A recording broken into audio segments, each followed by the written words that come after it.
वर्ध्याच्या सिंदी मेघे ग्रामपंचायत हद्दीतील SBM सांडपाणी व्यवस्थापन कामात भ्रष्टाचाराचे आरोप होत असताना हे काम निकृष्ट दर्जाचे झाले आहे। 2 कोटीच्या पाईपमधून कोणतेही पाणी पास होत नाही। योजनेच्या विरोधात अहवाल असताना या बिलांसाठी अधिकारी मॅनेज झाल्याचा खळबळजनक आरोप होत आहे। सरपंचसहित सगळ्या अधिकाऱ्यांनी भ्रष्टाचार केलाय, त्यामुळे चौकशी करून दोषीवर कारवाईची मागणी केली जाते आहे।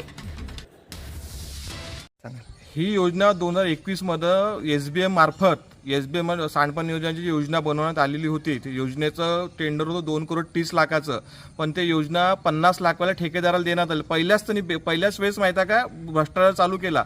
चला तो विषय आपण साईडने ठेवला ॲज अ ग्रामपंचायत सदस्य म्हणून, पण या योजनेमध्ये जे सांडपाणी योजने पाईप टाकले ते पाईप आणि जे चेंबर बनवून एकदम निकृष्ट दर्जाचे असून ते पाईप साध्या तुम्ही माहिती आहे दगडाने ठेसून सुद्धा फोडू शकता आणि त्या पाईपामधून चेंबरमधून कुठेच पाणी पास होत नाही। तुम्हाला व्हिज्युअल तुम्हाला दिसलं, त्यामुळे एवढा याच्यामध्ये जवळपास 50 लाख रुपयाचा भ्रष्टाचार झालेला आहे SBM योजनेमध्ये सांडपाणी योजनेसाठी।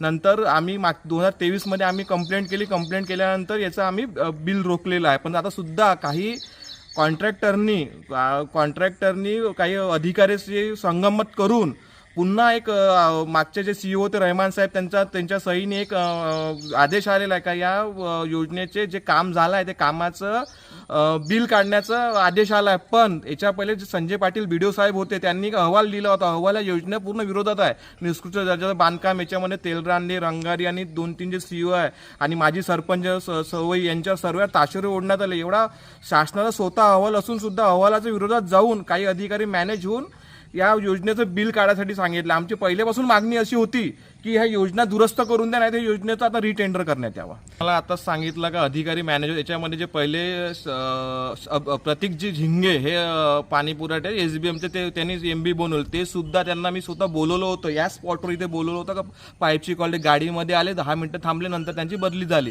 वरच्या अधिकाऱ्यापासून खालच्या सरपंचापर्यंत सर्व यामध्ये दोषी आणि सर्वांनी या योजनेमध्ये भ्रष्टाचार, एक उच्च कोटीचा भ्रष्टाचार केला। कारण तुम्ही क्वालिटी बघा ना, MB स्पॉटवर बनवलं जाते, पण स्पॉटवर कोणी आलंच नाही आणि स्पॉटवर कोणी MB बनवलीच नाही। जसं कॉन्ट्रॅक्टर सांगतो कॉन्ट्रॅक्टर हुशार अधिकाऱ्याने MB बनवल्या। एवढं शासनाचा अहवाल असून सुद्धा जर असा आदेश CEO मार्फत येत असेल तर तुम्हीच डॉक्युमेंट बघू शकता का किती मोठा भ्रष्टाचार झालेला आहे।